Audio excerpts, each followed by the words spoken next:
If you love Baltimore sports, you'll love WNST.net. All right, ladies and gentlemen, welcome back into Monday Night Live with your host, Brendan Ayanbadejo. Give it up for BA. It's like these people don't know. You just won the AFC North yesterday. I mean, come on, people. They're not overreacting. This is like they want to be used to this. They want this feeling all the time. They want this, okay. You know what I'm saying? But there's got to be a way that you guys can say this is significant. It's like you can tell when a rookie scores a touchdown, they go and all of a sudden they give thanks to everybody. They give thanks to themselves. I'm the greatest ever. Right. Like act like you've been there. Baltimore's been here. Like we know what's going on. But then this is the first time you won the AFC North. Technically, yeah, but we've won some other divisions. I know, though. but you've never won the AFC North's a brutal division. Yeah, it is. You know, we've won since I've been here. We won a few other divisions. So you've won a lot of things. But this is the best division in football. Agreed. Absolutely. Agreed. So it feels good to have a home game. I'll take that. Every playoff, I'll take the home game. I've been thinking about this with you. I was thinking about this on New Year's Eve when we were all having fun. And you were thinking about me on New Year's Eve? It's weird, right? I sometimes do that. Right at midnight. It was weird. I was thinking it must have been midnight. You wanted a nice kiss from somebody. I did. And I wonder what Brendan's like as a kisser.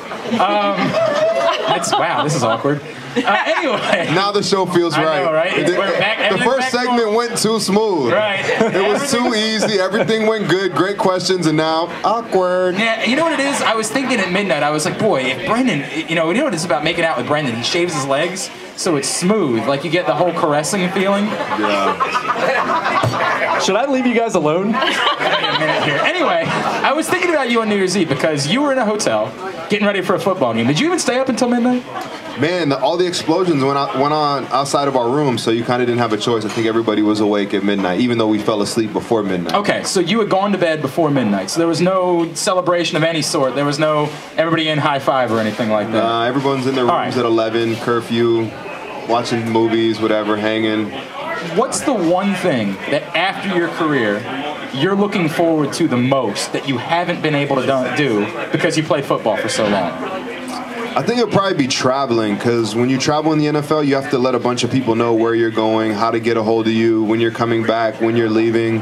And that was the problem Ricky Williams had early on in his career. Is like he's living his dream job and his dream life, but he's kind of on a leash. He can't go where he wants to go and do what he wants to do. So, if you miss a drug test, you have to be here for your drug test, and they give you 24-hour notice. If you're not there for the drug test, then it's an automatic fail. Automatic fail is a 4-game suspension.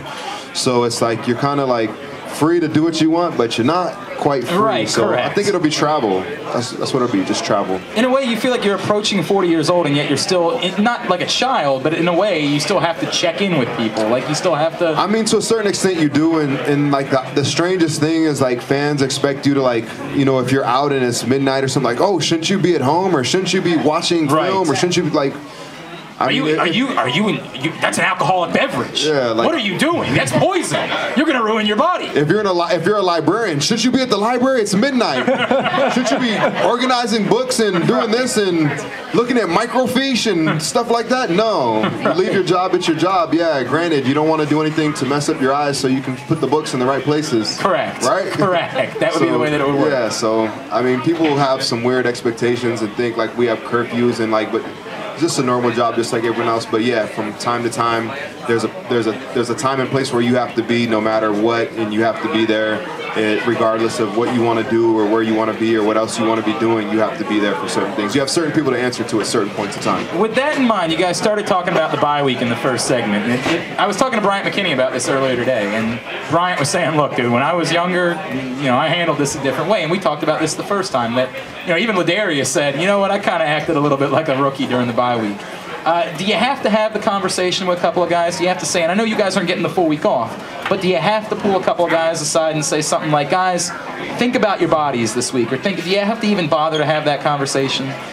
I mean, it's a conversation you want to throw out there. It's a conversation that, Coach Harbaugh's probably before the meeting is going to be like, okay, don't be this guy, and he'll show something that happened in the NFL or some strange moment where someone did the wrong thing at the right time, and it was, like the guy at the Super Bowl a couple years ago from the Raiders, or the other guy from the Falcons a few years back. So he'll just tell you don't be that guy. But you shouldn't have to say that. We're professionals, and you should act like a professional at all times. But that doesn't always happen. Some of these guys are 22 years old. I don't necessarily even mean making like terrible mistakes or getting arrested or anything like that. I just mean like you have to. It's all the same. It's all the same, regardless of if everybody's watching or if nobody's watching. If you get away with it or you don't get away with it, it's like always do the right thing. You're a professional. You're representing your name, your team, the NFL. A whole lot of things are on the line if you make a mistake. And if it so happens that people happen to find out, it's going to be a lot worse. If nobody finds out, you'll get lucky, but eventually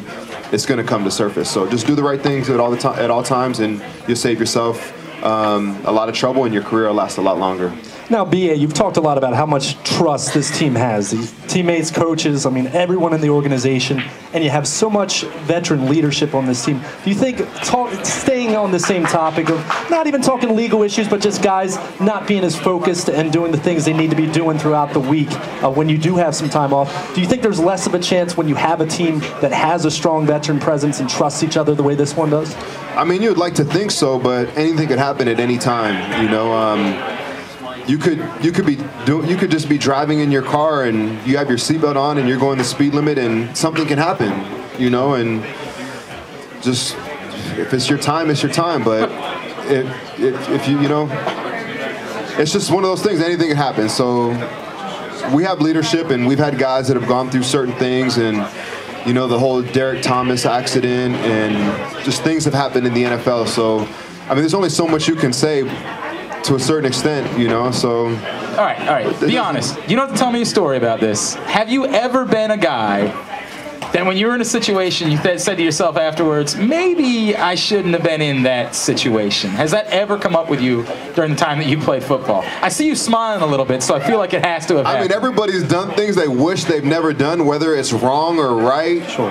That's, that's subjective, I've done some things that I wish I never did, but they probably weren't wrong. I wasn't going to get in trouble for them or anything like that, I feel like we should go back to talking about making out, because I feel like that was even actually less fun. I don't even know, what are you guys getting at right now? Where are we going? This is the funny thing. You guys are taking us down the wrong path. Let's get back to football. I was talking more about... Let's talk about making tackles, making hits, or something about community service, something positive. Let's talk about something good. Jesus Christ.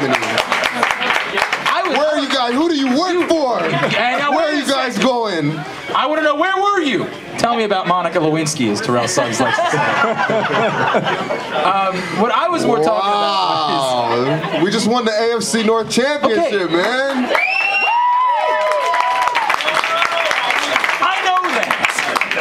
What I'm talking about isn't about guys misbehaving. I think that's where you went the wrong way. I did not have sexual relations with that woman. I don't believe that. I did not inhale.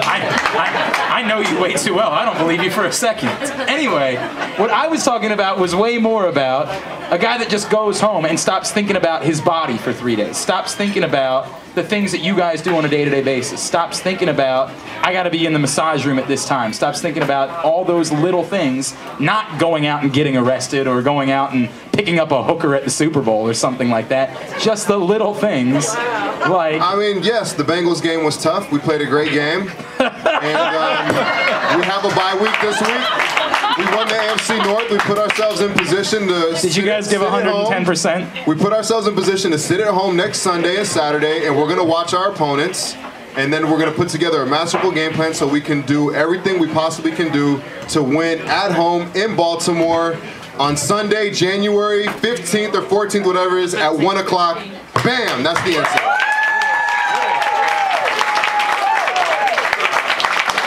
If you love Baltimore sports, you'll love WNST.net.